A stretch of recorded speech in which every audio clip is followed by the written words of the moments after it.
Welcome back to Dine with Ann. ഇന്ന് നമുക്ക് variety ആയിട്ടുള്ള ഒരു ഈവനിങ് സ്നാക്കിൻ്റെ റെസിപ്പി നോക്കിയാലോ. ക്വെയിൽ എഗ് റോൾസ് അഥവാ കാടമുട്ട കൊണ്ടുള്ള റോള്. ഈ റോൾ ഉണ്ടാക്കാനായിട്ട് ഞാനിവിടെ 2 കപ്പ് മൈദ ഒരു ബൗളിലേക്ക് ചേർത്ത് കൊടുക്കുന്നുണ്ട്.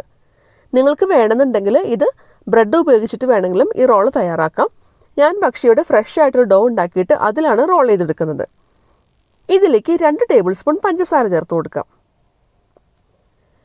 ഇതിലേക്ക് 1.5 ടീസ്പൂൺ ഇൻസ്റ്റൻറ്റ് ഈസ്റ്റ് ചേർത്ത് കൊടുക്കുന്നുണ്ട്. നമ്മൾ ഈസ്റ്റ് ഉപയോഗിച്ചിട്ട് എന്ത് റെസിപ്പി ട്രൈ ചെയ്താലും അതിൽ ചേർക്കുന്ന വെള്ളം ലൂക്ക്വാം വാട്ടർ ആയിരിക്കണം, അതായത് ചെറു ചൂടുള്ള വെള്ളം. ഞാനിവിടെ 1/2 കപ്പ് ചെറു ചൂടുള്ള വെള്ളം ചേർത്ത് കൊടുത്തിട്ടുണ്ട്. വെള്ളത്തിൻ്റെ ചൂട് കൂടാതിരിക്കാനായിട്ട് പ്രത്യേകം ശ്രദ്ധിക്കണം കേട്ടോ. അതുപോലെ തന്നെ ചൂട് ഒട്ടും കുറയാനും പാടില്ല. ഇനി നമുക്കിത് കൈ ഉപയോഗിച്ചിട്ട് നന്നായിട്ടൊന്ന് മിക്സ് ചെയ്തെടുക്കാം. ഞാനിന്നിവിടെ ഇൻസ്റ്റൻറ്റ് ഈസ്റ്റാണ് എടുത്തിട്ടുള്ളത്. അത് കാരണമാണത് ഡയറക്റ്റായിട്ട് ഞാൻ ഈ മാവിലേക്ക് ചേർത്ത് കൊടുത്തിട്ടുള്ളത്. നിങ്ങൾ ഡ്രൈ ഈസ്റ്റാണ് എടുക്കുന്നതെന്നുണ്ടെങ്കിൽ അത് സെപ്പറേറ്റ് ആയിട്ട് കുറച്ച് ചൂടുവെള്ളത്തിൽ അല്ലെങ്കിൽ ചെറു ചൂടുള്ള പാലിൽ പഞ്ചസാരയും ചേർത്തൊന്ന് കലക്കി വെച്ച് ഒന്ന് പൊങ്ങാനായിട്ട് മാറ്റി വെക്കണം. അങ്ങനെ പൊങ്ങിയതിന് ശേഷം വേണം ചേർത്ത് കൊടുക്കാനായിട്ട്. ഞാനിതിലേക്ക് ഒരു 1/2 ടീസ്പൂൺ ഉപ്പ് കൂടി ചേർത്ത് കൊടുക്കുന്നുണ്ട്. നമുക്കിതിലേക്ക് കൂടുതൽ വെള്ളം വേണമെന്ന് തോന്നുകയാണെന്നുണ്ടെങ്കിൽ കുറച്ചുകൂടി വെള്ളം എക്സ്ട്രാ ചേർത്ത് കൊടുക്കാം. നമ്മൾ എടുത്തിട്ടുള്ള മൈദയുടെ ക്വാളിറ്റി അനുസരിച്ചിരിക്കും എത്രത്തോളം വെള്ളം വേണ്ടി വരും എന്നുള്ളത്. ഞാനിപ്പോൾ എക്സ്ട്രാ ഒരു 1/4 കപ്പ് കൂടി വെള്ളമാണ് ചേർത്ത് കൊടുത്തിട്ടുള്ളത്. മൊത്തം 3/4 കപ്പ് ചെറു ചൂടുള്ള വെള്ളമാണ് ഞാനിപ്പോൾ ഈ മാവ് ഉണ്ടാക്കാനായിട്ട് ചേർത്തിട്ടുള്ളത്. ഇനി നമുക്ക് വീണ്ടും നന്നായിട്ടൊന്ന് മിക്സ് ചെയ്തെടുക്കണം. നമ്മൾ സാധാരണ ചപ്പാത്തിക്കൊക്കെ കുഴക്കുന്ന മാവിനേലും കുറച്ചുകൂടി സോഫ്റ്റ് ആയിട്ടുള്ള ഒരു ഡോ ആണ് നമുക്കിതിന് വേണ്ടത്. നമ്മുടെ കയ്യിലൊക്കെ ഒട്ടുന്ന ആ ഒരു പരുവമാണ് ശരിക്കും ഇതിൻ്റെ കറക്റ്റ് പാകം എന്ന് പറയുന്നത്. അപ്പം അങ്ങനെ നമുക്കൊന്ന് കുഴച്ചെടുക്കാം. ഇനി ഇതിലേക്ക് നമുക്ക് 1 ടേബിൾ സ്പൂൺ ഓയിൽ കൂടി ചേർത്ത് കൊടുക്കാം. നിങ്ങൾക്ക് ഏത് ഓയിൽ വേണമെങ്കിലും ചേർക്കാം. ഞാനിപ്പോൾ ഇവിടെ സൺഫ്ലവർ ഓയിലാണ് ചേർത്തിട്ടുള്ളത്. നിങ്ങൾക്ക് വേണമെന്നുണ്ടെങ്കിൽ ബട്ടർ ചേർക്കാം, അല്ലെങ്കിൽ ഒലിവ് ഓയിൽ വേണമെങ്കിലും ചേർക്കാം.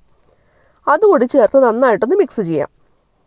ഓയിൽ ചേർത്ത് നമ്മൾ കുഴച്ചെടുക്കുമ്പോൾ നമ്മുടെ കയ്യിൽ ഒട്ടുന്ന ആ ഒരു പരുവൊക്കെ മാറിയിട്ട് നല്ല സോഫ്റ്റ് ആയിട്ടുള്ള ഒരു ഡോ ആണ് നമുക്ക് കിട്ടുക.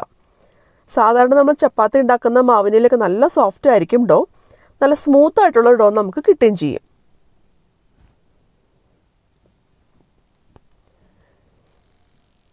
ഇപ്പോൾ നമുക്ക് കാണുമ്പോൾ തന്നെ അറിയാം കയ്യിലൊന്നും ഒട്ടിപ്പിടിക്കുന്നില്ല. അപ്പോൾ നന്നായിട്ട് മിക്സ് ചെയ്ത് നല്ലൊരു സ്മൂത്ത് ആയിട്ടുള്ള സോഫ്റ്റ് ആയിട്ടുള്ള ഒരു ബോളാക്കി നമുക്ക് ഈ ഡോനൊന്ന് മാറ്റി വയ്ക്കാം. ഇനി നമുക്ക് ഇതൊരു ക്ലിംഗ് റാപ്പ് ഉപയോഗിച്ചിട്ട് ഒന്ന് കവർ ചെയ്ത് വെക്കാം. ക്ലിംഗ് റാപ്പ് ഇല്ലാന്നുണ്ടെങ്കിൽ സാധാരണ ഒരു മൂടി വെച്ചിട്ട് കവർ ചെയ്ത് വെച്ചാലും മതി കേട്ടോ. ഇനി ഇതൊരു 2 മണിക്കൂറെങ്കിലും പൊങ്ങാനായിട്ട് നമുക്കൊന്ന് മാറ്റി വെക്കണം. അല്ലാന്നുണ്ടെങ്കിൽ ഇതിൻ്റെ സൈസ് ഡബിൾ ആകുന്നത് വരെ നമുക്കൊന്ന് വെയിറ്റ് ചെയ്യണം. ഇതിനുള്ള മസാല തയ്യാറാക്കാനായിട്ട് ഞാനിവിടെ 1.5 ടേബിൾ സ്പൂൺ വെളിച്ചെണ്ണ ഒരു പാനിലേക്ക് ചേർത്ത് കൊടുക്കുന്നുണ്ട്. അതിലേക്ക് 3 സവാള നീളത്തിൽ അരിഞ്ഞത് ചേർക്കുന്നുണ്ട്.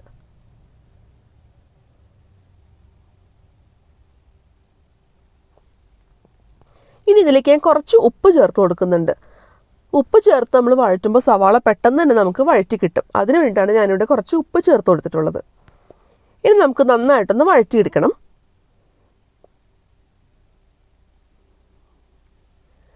ഇത് നമുക്കൊന്ന് മൂടി വെച്ച് കുറച്ച് നേരം ഒന്ന് വേവിക്കാം. അപ്പോൾ സവാളയൊക്കെ പെട്ടെന്ന് തന്നെ ഒന്ന് സോഫ്റ്റായിട്ട് കിട്ടും. ഇപ്പോൾ സവാളയൊക്കെ ഒന്ന് സോഫ്റ്റായിട്ട് വന്നിട്ടുണ്ട്. ചെറുതായിട്ടൊന്ന് കളറ് മാറി വരുന്ന ആ ഒരു പരുവമായിട്ടുണ്ട്.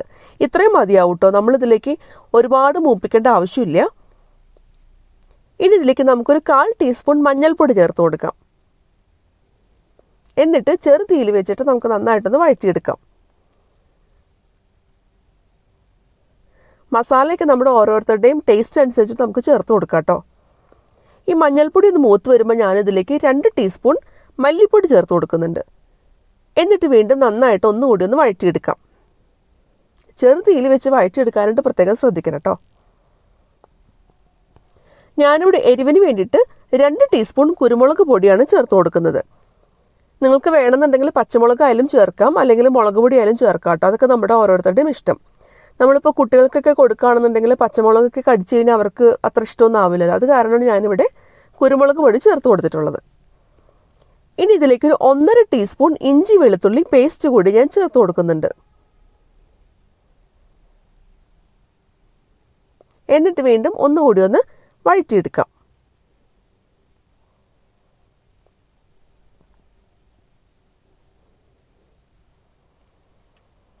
ഇനി ഇതിലേക്ക് ഞാനൊരു 1/4 ടീസ്പൂൺ ഗരം മസാല ചേർത്ത് കൊടുക്കുന്നുണ്ട്.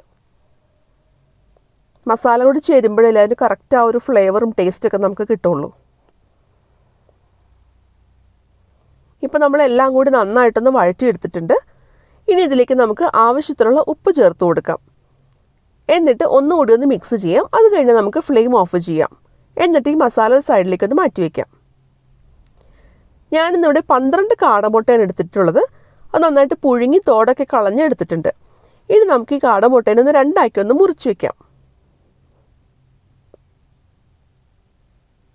വേണമെന്നുണ്ടെങ്കിൽ കാടമുട്ട ഫുള്ളായിട്ടും യൂസ് ചെയ്യാം. ഞാനിപ്പോൾ 2 ആക്കി മുറിച്ചിട്ടാണ് ഈ റോൾസിലേക്ക് നാം വെച്ച് കൊടുക്കുന്നത്. 2 മണിക്കൂർ കഴിഞ്ഞപ്പോൾ നമ്മുടെ മാവൊക്കെ നന്നായിട്ട് പൊങ്ങി വന്നിട്ടുണ്ട്. അതിൻ്റെ സൈസൊക്കെ ഡബിൾ ആയിട്ടുണ്ട്. നിങ്ങൾക്ക് കാണുമ്പോൾ തന്നെ അറിയാം. നന്നായിട്ട് എയർ ഹോൾസൊക്കെ ആയിട്ട് നന്നായിട്ട് പൊങ്ങി വന്നിട്ടുണ്ട്.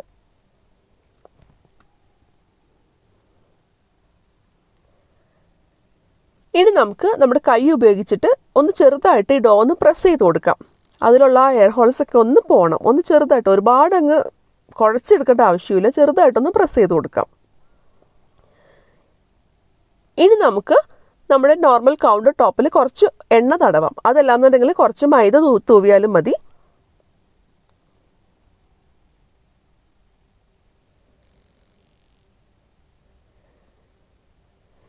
ഇനി ആ എണ്ണ തടവിയ കൗണ്ടർ ടോപ്പിലേക്ക് ഞാൻ ഈ മാവ് വെച്ച് കൊടുക്കുന്നുണ്ട്.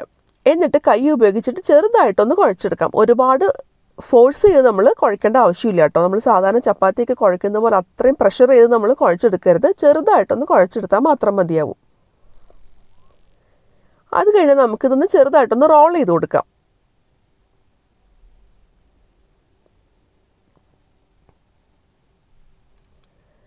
ഇനി നമുക്ക് ഈ മാവിനെ 8 പാർട്ടായിട്ട് നമുക്കൊന്ന് ഡിവൈഡ് ചെയ്തെടുക്കണം. അപ്പം ഞാനിവിടെ ആദ്യം 2 ആക്കി മുറിച്ച് മാറ്റുന്നുണ്ട്. എന്നിട്ട് വീണ്ടും അതിനെ ഒന്ന് 4 ആക്കി അങ്ങനെ മുറിച്ചെടുക്കുന്നുണ്ട്. ഇങ്ങനെ ചെയ്യുമ്പോൾ നമുക്ക് സെയിം വലുപ്പത്തിലുള്ള 8 പാർട്ട് നമുക്ക് കിട്ടും. അങ്ങനെ 8 കഷ്ണം അഥവാ 8 റോളിന് വേണ്ടിയിട്ടുള്ള മാവ് ഞാനിവിടെ തയ്യാറാക്കി വെച്ചിട്ടുണ്ട്.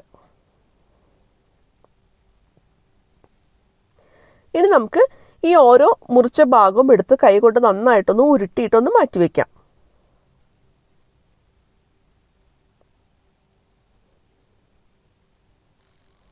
ഒരുപാട് ഷേപ്പ് ചെയ്തൊന്നും ഉരുട്ടേണ്ട ആവശ്യമില്ല കേട്ടോ. ചെറുതായിട്ടൊന്ന് റോൾ ചെയ്ത് വെക്കുന്നതേ ഉള്ളൂ.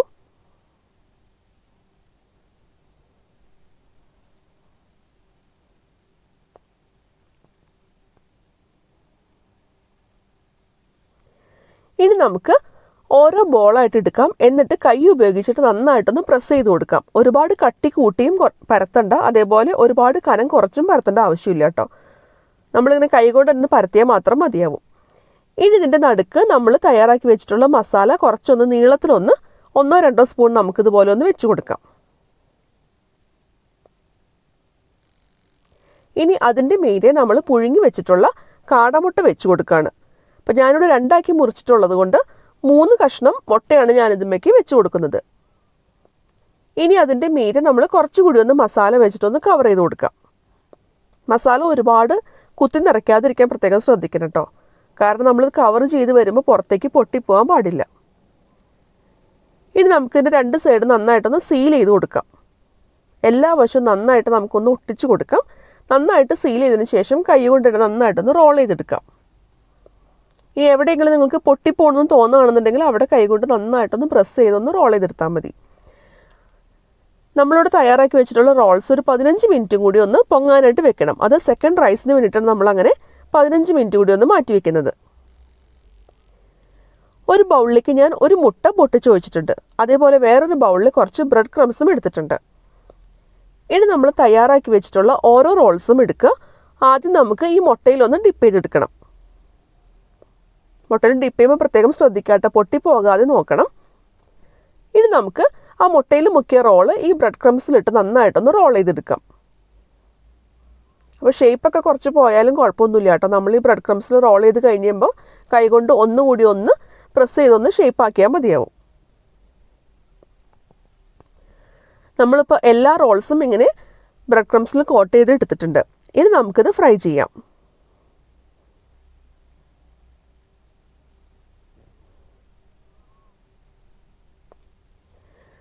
ഞാനിവിടെ എണ്ണ ചൂടാക്കാൻ വെച്ചിട്ടുണ്ടായിരുന്നു. നല്ല തിളച്ച എണ്ണയിലിട്ട് നമുക്ക് ഈ ഓരോ റോൾസും ഫ്രൈ ചെയ്തെടുക്കാം. ഒരു സ്പൂൺ ഉപയോഗിച്ചിട്ട് ആ എണ്ണ ഈ ഓരോ റോളിൻ്റെ മീതെ ഒന്ന് കോരി ഒഴിക്കുകയാണെന്നുണ്ടെങ്കിൽ എല്ലാ വശവും ഒരേപോലെ തന്നെ പൊങ്ങി വരും, ഒരേപോലെ വേവാവുകയും ചെയ്യും കേട്ടോ.